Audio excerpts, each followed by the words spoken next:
La vie est un fil sur lequel nous nous maintenons chaque jour en équilibre. Parfois, nous sommes plus proches du précipice et la chute vertigineuse nous attend.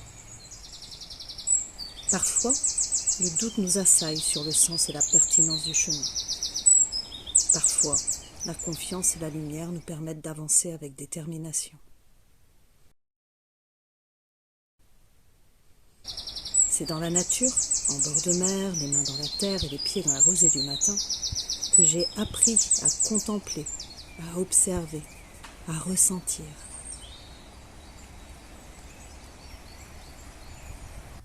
À chaque épreuve de la vie, je suis allée marcher.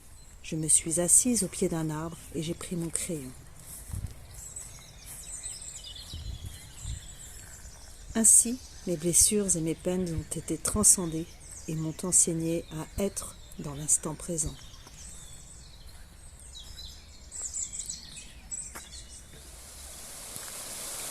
Parfois, les colères sont si importantes qu'elles méritent d'être transformées en action, en mouvement, en expression. Le dégoût est si prégnant qu'il se nettoie en se roulant dans la boue. Les tristesses sont si étouffantes qu'elles s'envolent avec un gros coup de vent en bord de mer. Les peurs attendent tapis au fond de soi, qu'on trouve le courage de les dépasser et de sortir de sa zone de confort. Les joies se partagent et se célèbrent.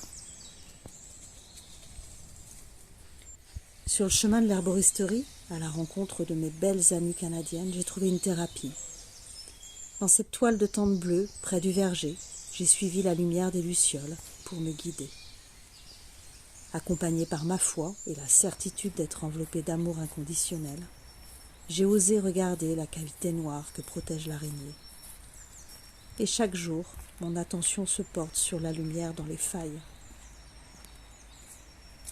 Car en chacun de nous, quelles que soient les expériences vécues, les potentiels, ressources, compétences, savoir-faire, savoir-être attendent d'être révélés au monde. Se relier au vivant par une balade, un tissage de toile d'araignée, une baignade, une sieste au soleil, une nuée d'abeilles nous rappellent la perfection et l'harmonie de la nature. Je vois le miroir de mon âme dans le son des feuilles du peuplier, dans la vue du rouge-gorge, dans le vol de la buse, dans la beauté du calendula.